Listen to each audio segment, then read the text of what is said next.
کو دعوت دے رہا ہوں کاش کہ یہ مسلمان ہو جائے تو پورا قبیلہ مسلمان ہو جائے گا. تو آپ کو تو ایک حرص تھی، ایک لالچ تھی کہ سارا مکہ جو ہے وہ مسلمان ہو جائے. اس سے آپ نے تھوڑا دل میں تکبر محسوس کیا. اللہ کو یہ پسند نہیں آیا.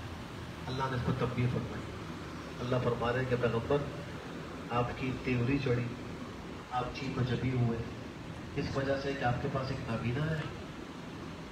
آپ کو کیا خبر، شاید وہ پاک و صاف ہو جاتا، نصیحت حاصل کر لیتا، نصیحت اس کو فائدہ دیتی. اور جو مستغنی ہے اور آپ سے اعراض کرنے والے ہیں ان کا تزکیہ آپ کے اوپر لازمی نہیں ہے. تو اللہ نے سخت تنبیہ فرمائی. اس کے بعد آپ علیہ السلام ان کو بہت زیادہ اکرام کے ساتھ ان سے معاملہ فرمایا کرتے تھے، حتیٰ کہ لکھا ہے کہ آپ نے اپنے سفروں میں 13 مرتبہ ان کو اپنے پیچھے اپنا امام بنایا، اپنا خلیفہ بنایا کہ میرے پیچھے نمازیں تم پڑھانا. یہ اللہ کے نبی نے معاملہ اس وجہ سے کیا کہ یہ آیتیں اتری تھیں. آپ ان کی بڑی جو ہے خبرگیری فرمایا کرتے. پھر اس کے بعد جو ہے وہ قیامت کا تذکرہ ہے کہ جس دن سور پھونکا جائے گا تو انسان اپنے بھائی سے بھی بھاگے گا، اپنی ماں سے، اپنے باپ سے، اپنی بیوی سے، اپنے بیٹوں سے. ہر ایک کی اپنی کیفیت ہوگی. اس میں کوئی کسی کا نہیں ہوگا. نفسی نفسی، ہر ایک کو اپنی فکر پڑی ہوگی. ہر ایک چاہے گا بس میزان عمل میں میرا جو نیکیوں کا پلڑا ہے بھاری ہو جائے، نام اعمال مجھے سیدھے ہاتھ میں مل جائے اور میری جنت کا فیصلہ ہو جائے. نہ اس کو باپ کی فکر ہوگی نہ ماں کی فکر ہوگی. پھر اللہ نے فرمایا کہ اس دن 2 قسم کے چہرے ہوں گے. ایک تو ہوں گے بڑے خوش ہوں گے، چمکتے دمکتے ہوں گے، اللہ ہم سب کو ان میں شامل فرمائے. دوسرے وہ چہرے ہوں گے جن پر غبار پڑا ہوا ہوگا، تاریکی چھائی ہوئی ہوگی، ذلت چھائی ہوگی. اللہ فرمانے کہ یہ کافر و فاجر ہے، اللہ سب کی حفاظت کرتا ہے. پھر سورۃ تکویر ہے. تکویر کا معنی لپیٹ دینا. اس صورت میں بھی قیامت کے مناظر ذکر کیے گئے ہیں. جب سورج کو لپیٹ دیا جائے گا اور وہ بے نور ہو جائے گا اور جو ستارے ہیں دھندلا جائیں گے، پہاڑ چلا دیے جائیں گے اور جنگلی جانور اکٹھے جمع ہو جائیں گے. حالانکہ جنگلی جانوروں کے آتے الگ الگ رہتے ہیں، لیکن اس قیامت کی ہولناکی کی وجہ سے وہ سب اکٹھے ہو جائیں گے. اور پھر جو زندہ درگور کی ہوئی لڑکی ہے اس کو نکالا جائے گا، سوال کیا جائے گا کہ کس وجہ سے تم کو جو ہے وہ قتل کیا گیا. نام اعمال پھیلا دیے جائیں گے. یہ سب کچھ ہوگا. ہر شخص کے سامنے اس کے اعمال حاضر ہوں گے. اللہ ہم سب کو اس موقع کی تیاری کی توفیق نصیب فرمائے. سورہ انفطار ہے، مکی صورت ہے. اس میں بھی قیامت کے احوال کا تذکرہ ہے کہ آسمان پھٹے گا، ستارے ٹوٹیں گے اور سمندروں کو جو ہے بھڑکا دیا جائے گا. قبریں اکھڑ جائیں گی، لوگ اس سے نکل کھڑے ہوں گے. ہر شخص اپنے اگلے پچھلے تا سارے اعمال جان لے گا. اللہ نے خطاب فرمایا کہ اے انسان، تجھ کو رب کریم سے کس نے دھوکے میں ڈالا؟ اتنے کریم رحیم مہربان پروردگار سے کس نے تجھ کو دھوکے میں ڈالا، جس نے تجھ کو پیدا کیا، تجھے سیدھا ٹھیک ٹھاک بنایا، برابر بنایا، جس صورت میں چاہا تجھے خوبصورت انداز میں بنا کر پیش کر دی. پھر کرامت کاتبین کا بھی تذکرہ ہے کہ ان کو جو حکم ہوتا ہے وہی کرتے ہیں. اور پھر 2 ہی قسم کے گروہ ہیں، ایک ابرار اور ایک فجار. ابرار نعمتوں میں ہوں گے، فجار جہنم میں ہوں گے. اللہ ہم سب کو ابرار میں شامل فرمائے. سورہ مطففین ہے. مطففین کا معنی ناپ تول میں کمی کرنے والے، اور ان کے لیے اس میں ہلاکت اور بربادی ہے. قوم شعیب کا عمل بھی یہی تھا کہ وہ ناپ تول میں کمی کیا کرتے تھے. حضرت شعیب علیہ السلام جن کا لقب خطیب الانبیاء ہے، انہوں نے اپنی قوم کو ہی کہا تھا کہ ناپ تول پورا کیا کرو. نبی کریم صلی اللہ علیہ وسلم پر بھی ایک صورت بھی بتلایا گیا کہ ناپ تول میں جو کمی کرنے والے ان کے لیے ہلاکت ہے. جب لوگوں سے تول کر لیتے ہیں تو پورا پورا لیتے ہیں، اور جب ان کو وزن کر کے دیتے ہیں تو ان کو کٹا کر دیتے ہیں. کیا ان کو یہ خیال نہیں کہ ان کو دوبارہ زندہ کیا جائے گا؟ ناپ تول میں کمی کرنے والے ذرا سنیں، کیا ان کو اس کا خیال نہیں کہ ان کو دوبارہ زندہ کیا جائے گا ایک یوم عظیم میں؟ پروردگار عالم کے سامنے لوگ کھڑے ہوں گے. اس کا خوف انسان کو کرنا چاہیے. کسی کا حق نہیں مارنا چاہیے. عام طور پر جب ناپ تول میں کمی کا ذکر ہوتا ہے تو لوگ یہ سمجھتے ہیں کہ جو ہم چیزیں اشیاء خریدتے ہیں، اناج غلہ سبزی پھل، اس میں ناپ تول کی کمی ہوتی ہے. اس میں بھی ہوتی ہے. اس کے علاوہ ناپ تول کی کمی کا اطلاق ہر اس عمل پر ہے کہ جس آدمی کی جو ذمہ داری ہے وہ اس کو پورا نہ کر رہا ہو، جو ڈیوٹی اس کی ہے اس کو پورا نہ کر رہا ہو، تو اس پر بھی ناپ تول میں کمی اور تطفیف کا اطلاق ہوتا ہے. حتیٰ کہ اگر نماز صحیح نہیں پڑھ رہا تو اس پر بھی تطفیف کا اطلاق ہے. اس کے لیے بھی وہی ہے. حضرت عمر نے ایک دفعہ ایک شخص کو دیکھا کہ جلدی جلدی نماز پڑھ رہا. آپ نے فرمایا کہ تم نے تو تطفیف کر دی نماز. اور متفقین میں یہ ہلاکت ہے. تو اس کا مطلب یہ ہے کہ ہر چیز کو جیسا کرنا چاہیے ویسے ہی انسان انجام دے. اگر اس میں کبھی کرے گا، مثلا 8 گھنٹے کی ڈیوٹی ہے، وہ 7 گھنٹے کر رہا ہے اور تنخواہ 8 گھنٹے کی لے رہا ہے، تو یہ تخفیف کر رہا ہے. یہ 8 گھنٹے بیٹھ کر ذمہ داری والا کام نہیں کر رہا، اپنے دیگر کام کر رہا ہے. آج کتنے ہی ایسے مسلمان ہیں کہ وہ اپنے دفتر میں بیٹھ کر دفتر کا جو کام ہے اس کو چھوڑ کر اپنے ذاتی کام وہاں دفتروں کے کمپیوٹر وغیرہ پہ کر رہے ہوتے ہیں، اور وہاں کا نیٹ استعمال کر رہے ہوتے ہیں، وہاں کی بجلی استعمال کر رہے ہوتے ہیں، اپنا ذاتی کام کرتے ہیں، اور اس کو گناہ بھی نہیں سمجھتے ہیں. یہ ایک فیشن بن گیا، اس کو ہوشیاری سمجھا جاتا ہے، حالانکہ یہ تطفیف میں داخل ہے. یہ انسان کا حق مارنا ہے، اور بندے کے حق کے متعلق سخت سوال ہوگا. اس کی معافی خالی استغفار و توبہ سے نہیں، جس کا حق مارا ہے اسے معاف کرانا پڑے یا اس کا حق ادا کرنا پڑے. پھر اس کے بعد فرمایا کہ انسان کا جو دل ہے اس پر اعمال بد کی وجہ سے زنگ چڑھ جاتا ہے.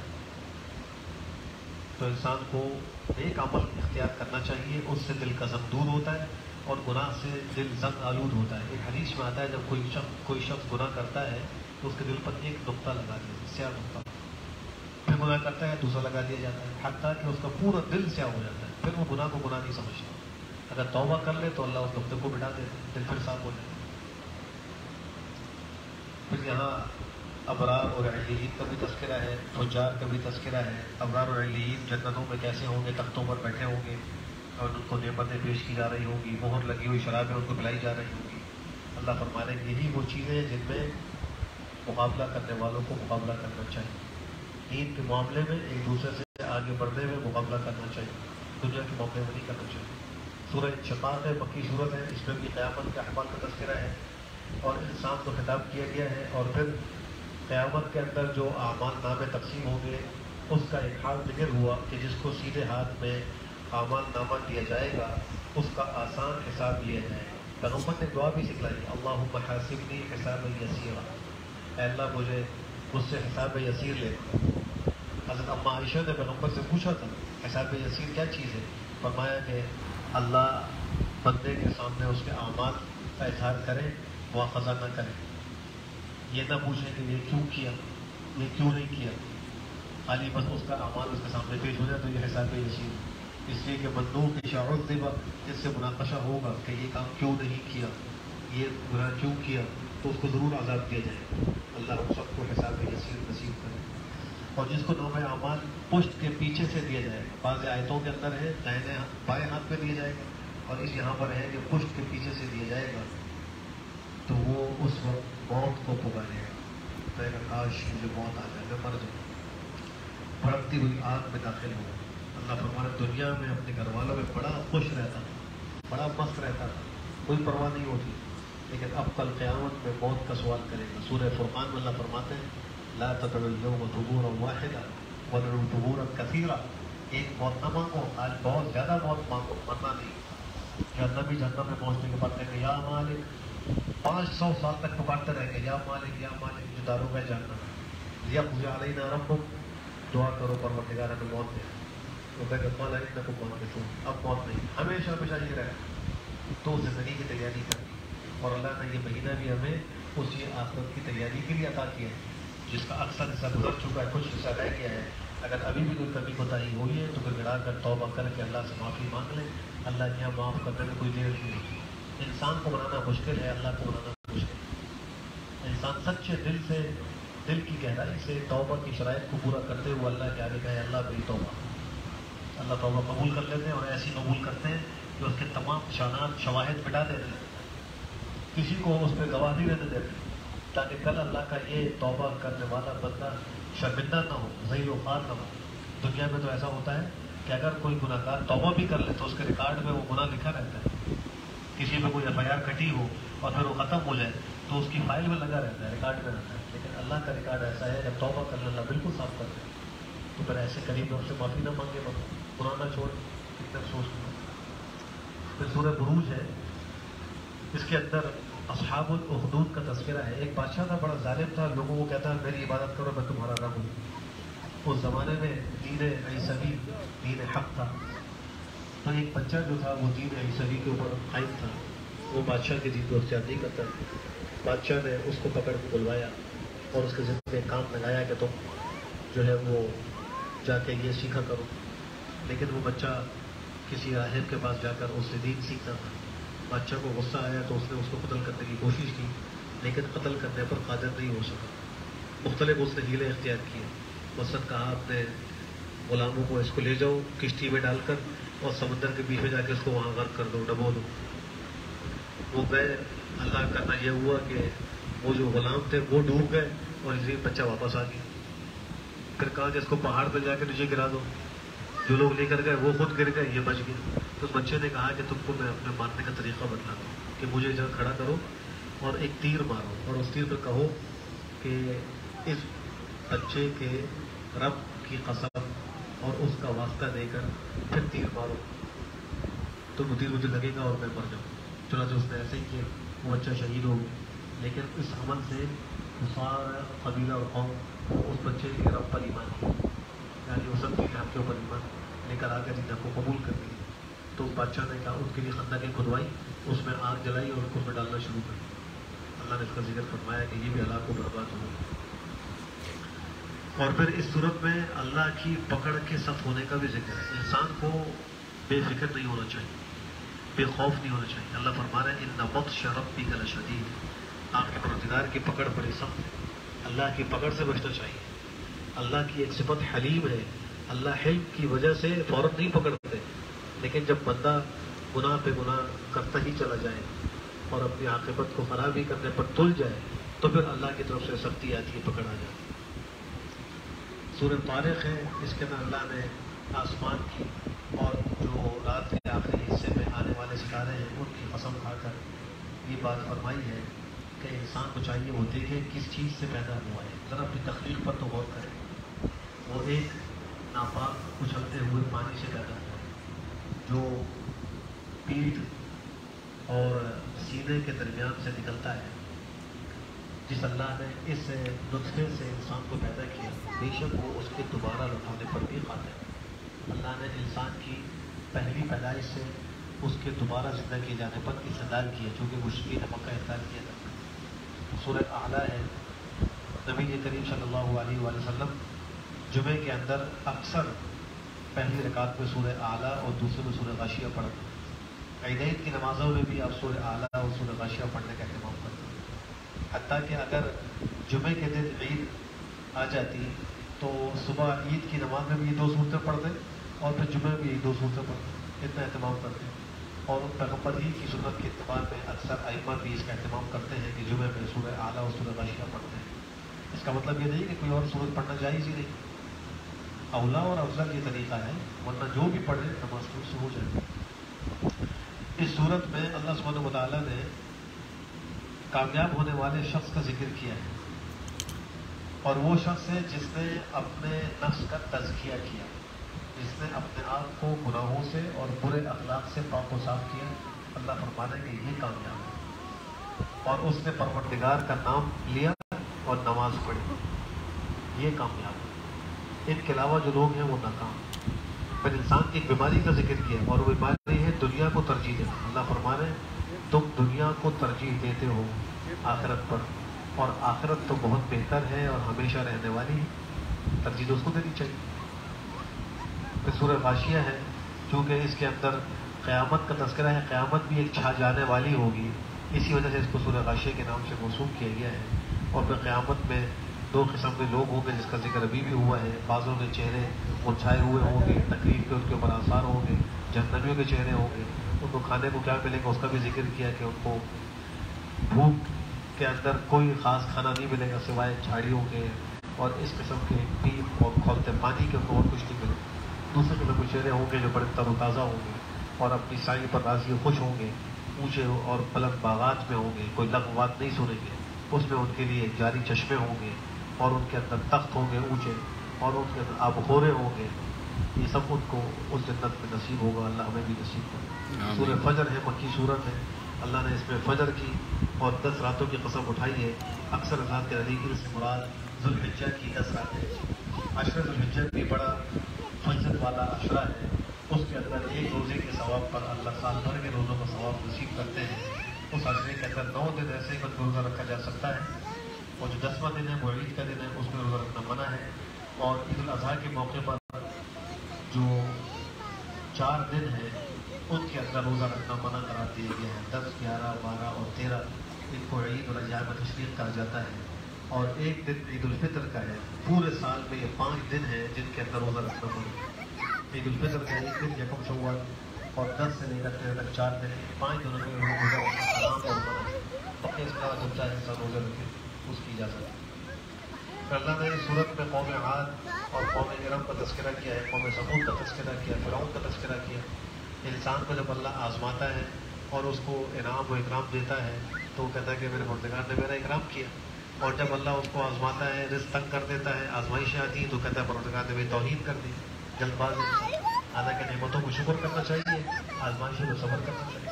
پھر انسان جو یتیموں کا مال کھاتا ہے اور میراث کو تقسیم نہیں کرتا، دنیا کے مال سے بڑی محبت رکھتا ہے، اس کا تذکرہ رکھیں. آج یہ بھی بڑا ایک مسئلہ ہے ہمارے معاشرے کا کہ میراث پوری تقسیم نہیں کرتے. بعض لوگ تو بالکل کرتے ہی نہیں ہیں، پھر اس میں عورتوں کا حصہ مار دیتے ہیں اور وہ کہتے ہیں کہ بہنوں کا حصہ نہیں، عورتوں کا حصہ نہیں، ہم نے شادیاں کرتے فلاں کر دیا اور ان کا حصہ کھا جاتے ہیں. قتل حرام ہے، جہنم کی آگ سے اپنے پیٹوں کو بھر رہے ہیں. کل قیامت کے ساتھ بیٹوں کا کوئی گزر نہیں چلے گا. اور بعض اگر دیتے ہیں تو حساب کر کے نہیں دیتے، پورا نہیں دیتے. کچھ ہلکا پھلکا دے دیا اور کہا بس تمہارا حصہ پورا ہو گیا. حالانکہ ایک ایک چیز کا حساب کر کے دینا چاہیے. یہ بندے کا حق ہے. اگر وہ دباؤ میں آ کر منہ سے معاف بھی کر دیں تو ان عورتوں کے معاف کرنے سے معاف نہیں ہوتا، یاد رکھیے. خوشی سے معاف کرے تو ہوتا ہے، دباؤ میں آ کر کرے تو نہیں ہوتا. عام طور پہ تو کہا جاتا ہے یا بھائی لے لو یا مال لے لو، یعنی اگر تم نے مال کو ڈال پایا تو ہم سے تم کوئی تعلق نہیں رکھو گی، قطع تعلق ہو جائے گا، ہمارا ملنا ختم ہو جائے گا، تم الگ ہم الگ. اور اگر تم نے مال چھوڑ دے تو ہم تمہارے ساتھ. تم شاید یہ مجبور ہو کہ بچے یہ مال لے لو، ہم جو ہے وہ بھائی نہیں چھوڑ سکتے. اس طرح وہ معاف نہیں ہوتا. یہ مشرکین کا بھی حال تھا، آج ہمارے عیسائی معاشرے میں بھی یہی ہے. اگر کسی کا انتقال ہو جاتا ہے، بیوہ اس مکان میں ہے، وہ قابض ہو کے بیٹھ جاتی ہے، مکان نہیں چھوڑتی. اگر باپ کے بڑے بیٹے کے ہاتھ پہ تجارت ہے، وہ قابض ہو کے بیٹھ جاتا ہے، چھوٹے بھائیوں کو نہیں دیتا. وہ کہتا ہے تو میرا ہے، باپ نے مجھے دیا تھا.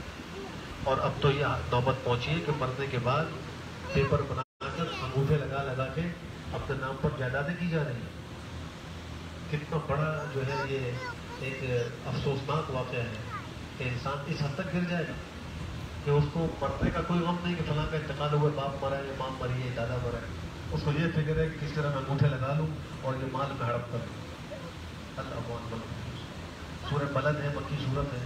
اس میں اللہ نے شہر بلد اور بلد امین مکہ المکرمہ کی قسم اٹھائی ہے اور والد اور ولد کی قسم اٹھائی اور کہا کہ انسان کو اپنے بڑی تکلیف میں پیدا کیا. کہ انسان یہ خیال کرتا ہے کہ اس پر کوئی قادر نہیں ہو سکے. اللہ فرمانے کا اس کا یہ خیال ہے کہ اسے کسی نے نہیں دیکھا. حالانکہ ہم نے اس کی آنکھیں بنائی ہیں، ایک زبان بنائی ہے، 2 ہونٹ بنائے، ہم نے اس کو 2 راستوں کی رہنمائی کی. تو اللہ یہاں کی نصیحت فرما رہے ہیں کہ انسان کو اس بات کا استحضار رکھنا چاہیے کہ اللہ کی ذات اس پر قادر ہے. اللہ کی ذات سے کوئی چھپ نہیں سکتا، کوئی بچ نہیں سکتا. سورہ شمس ہے، مکی صورت ہے. اس میں اللہ نے کئی چیزوں کی قسم اٹھائی ہے. سورج کی، چاش کے وقت کی، چاند کی، دن کی، رات کی، آسمان کی، زمین کی اور نفس کی. اور پھر فرمایا کہ ہم نے انسانی نفس کے اندر گناہ کا مادہ بھی رکھا ہے اور تقویٰ بھی رکھا ہے. دونوں مادے ہیں. فرشتوں کے اندر صرف نیکی کا مادہ ہے، جنات کے اندر شر کا مادہ غالب ہے. انسان کے اندر دونوں مادے ہیں. اسی وجہ سے جب انسان عبادت کرتا ہے تو اس کو ثواب ملتا ہے. فرشتوں کو عبادت پر کوئی ثواب نہیں ملتا. اسی میں ان میں گناہ کی کوئی طاقت ہی نہیں، صلاحیت نہیں. ایک آدمی گناہ کر سکتا ہو پھر گناہ سے روکے تو یہ جو ہے کمال ہے. ایک آدمی گناہ ہی نہیں کر سکتا تو اس کا رکنا کمال نہیں. تو ان سب قصدوں کے بعد فرمایا قد افلح من زکاہا وقد خاب من دساہا. جس نے اپنے نفس کا تزکیہ کیا وہ کامیاب ہوا اور جس نے اپنے نفس کا تزکیہ نہیں کرایا، اس گناہوں کے اندر ڈبویا، وہ ناکام. یہ سورہ لیل ہے. اس میں اللہ نے کئی چیزوں کی قسم اٹھا کر کہا بے شک تمہاری کوششیں مختلف ہیں. بعضوں کی کوشش اچھی ہوتی ہے، وہ اللہ کے راستے میں مال خرچ کرتے ہیں، تقویٰ اختیار کرتے ہیں اور وہ حسنہ کی تصدیق کرتے ہیں تو اللہ فرما رہا ہے ان کے لیے آسانیاں پیدا کرتے ہیں. دوسری کوشش وہ ہے جو رائے گاہ ہے، جس نے بخل کیا اور دین حق سے استغنا برتا اور حسنہ اچھی چیز کو جھٹلایا، تکذیب کی، قرآن دین اسلام وغیرہ، تو ہم اس کے لیے تنگیوں کو میسر کر دیتے ہیں، آسان کر دیتے ہیں. اب وہ تنگی میں پڑتا ہے تو اس کا مال اس کو کام نہیں آتا. تو انسان کو اپنی سعی پر یہ غور کرنا چاہیے. جو کامیاب سعی ہے جس کا اجر ملے گا وہ سعی ہے جو پیغمبر کے طریقے کے مطابق جس کو سعی مشکور قرار دیا. یہ سورہ ضحیٰ ہے. اس میں اللہ نے چاش کے وقت کی اور رات کی قسم کھا کر اس بات کا دار فرمایا کہ اے نبی آپ کا پروردگار آپ کو نہ چھوڑے گا نہ وہ آپ سے بیزار ہوا ہے. اس لیے کہ جب ایسا ہوا نبی کریم صلی اللہ علیہ وسلم بیمار ہوئے اور بیماری کی وجہ سے کچھ دن تہجد میں نہیں اٹھ سکے تو ام جمیل جو آپ کی چچی تھی اس نے کہا کہ محمد کو اس کے رب نے چھوڑ دی. تو اللہ نے اس پر صورت نازل فرما دی اور کہا نہ چھوڑا ہے نہ اور کوئی بات ہے بلکہ اللہ آپ کو اتنا دے گا کہ آپ کو راضی کرے. پھر سورہ علم نشرح ہے. اس میں پیغمبر کی صفات کا تذکرہ ہے اور آپ کی رفاتوں کا تذکرہ ہے اور اس بات کا بھی ذکر ہے کہ عسر کے ساتھ یسر ہوتا ہے. انسان تنگی کے اندر بہت جلدی مایوس ہو جاتا ہے. حالانکہ اس کو یہ سوچنا چاہیے کہ اس تنگی کے بعد آسانی آئے گی. تنگی سے پہلے بھی آسانی, تنگی کے بعد بھی آسانی, درمیان میں کچھ وقت تنگی کا آتا ہے تو انسان کو اس سے حوصلہ نہیں آنا چاہیے. ایک شاعر کہتا ہے کہ اذا اشتدت بك البلوى ففكر في ألم نشرح فعسر بين يسرين اذا فكرته فافرح. جب تم پر بلائیں سخت ہو جائیں, مصیبتیں زیادہ آ جائیں تو سورہ علم نشرح میں غور کرو, اس صورت میں غور کرو. جب تم دو یسر کے درمیان میں ایک عسر دیکھو گے تو خوش ہو جاؤ کہ پہلے بھی آسانی بعد میں بھی آسانی, بیچ میں کچھ وقت نہیں کا تو اس کو دیکھ کر تمہارا دل خوش ہو جائے گا, چلو کوئی بات نہیں, یہ وقت بھی گزر جائے گا. پھر سورہ 3 ہے. اس میں اللہ نے انجیر اور زیتون اور طور سینین کی قسم اٹھائی, بلند امین کی قسم اٹھائی اور کہا کہ ہم نے انسان کو بڑا خوبصورت بنایا ہے. کہ اللہ انسان کو اصل السافلین میں لوٹاتے ہیں. یعنی انسان چھوٹا ہوتا ہے, یہ اس کی زندگی کا ایک مرحلہ ہوتا ہے. آہستہ جوان ہوتا ہے, وہ طاقت کو پہنچتا ہے, خوبصورتی کو پہنچتا ہے, پھر ڈھلنے لگتا ہے, اب زوال شروع ہوتا ہے اور پھر آخر موت ہوتا ہے. تو انسان کو زندگی کے مراحل سے سبق سیکھنا چاہیے. کوئی چیز ہمیشہ نہیں رہے گی. بات سمجھتے ہیں کہ جوانی ہمیشہ رہے گی. جوانی اس طرح آہستہ آہستہ چلی جاتی ہے کہ انسان کو احساس بھی نہیں ہوتا کہ وہ چلی. پھر وہ کہتا ہے لیت الشباب یعود, کاش جوانی لوٹ کے آ جائے. اس کاش کا کوئی جواب نہیں ملے گا اس دنیا میں. جوانی لوٹ کے نہیں آتی. موت اور بڑھاپا ایک حقیقت انسان کو تسلیم کرنا چاہیے اور اس سے عبرت حاصل کرنی چاہیے.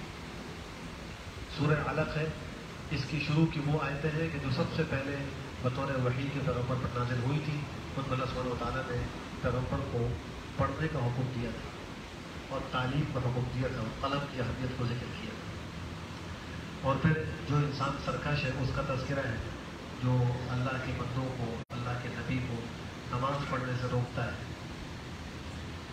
مشرکین مکہ میں قریش کے جو بڑے بڑے سردار تھے ان میں ابو جہل بالخصوص جو بڑا ظالم تھا, نبی کریم صلی اللہ علیہ وسلم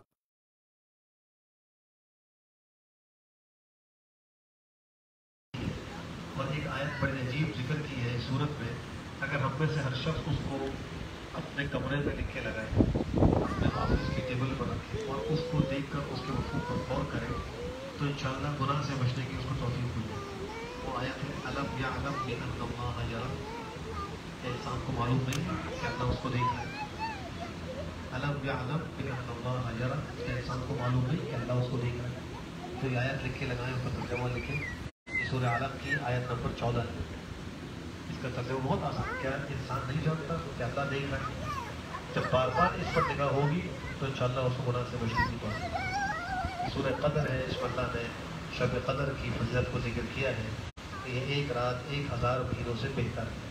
آج ان تاخراتوں میں آخری تاخرات ہے. ماہ مبارک کی جو آخری اشر کی 5 تاخرات ہیں ان میں 29ویں شب ہے. اللہ ہم سب کو شب قدر نصیب کرے اور اس کی عبادت مقبول نصیب کرے اور بار بار اللہ ہم سب کو ماہ مبارک عافیت کے ساتھ, صحت کے ساتھ اور عبادات مقبولہ کے ساتھ نصیب کرے. سورہ بینہ ہے. اس میں اللہ سبحانہ و تعالیٰ نے نبی کریم صلی اللہ علیہ وسلم کا تذکرہ کیا ہے کہ وہ تلاوت کرتے ہیں قرآن کریم کی پاکیزہ صحیفوں کی اور ان کو جس بات کا حکم دیا گیا اس کا بھی تذکرہ ہے. نبیوں کو بھی اور ان کی امتوں کو بھی اس بات کا حکم تھا کہ اکیلے اللہ کو پکاریں, اللہ کے ساتھ کسی کو شریک نہ کریں, نمازوں کو قائم کریں, زکوٰۃ ادا کریں, یہی صحیح دین ہے. اس کے علاوہ کوئی اور دین انسان اختیار کرے گا تو وہ صحیح دین نہیں ہوگا. پھر اللہ نے کفار اور مسلمانوں کا بھی تذکرہ کیا. یوں فرمایا کہ جو کافر ہیں اہل کتاب میں مشرکین ہیں جہنم میں ہمیشہ رہیں گے اور یہ مخلوق میں بدترین ہے, اور جو ایمان لائے اور نیک عمل کیے یہ مخلوق میں سب سے بہتر ہے.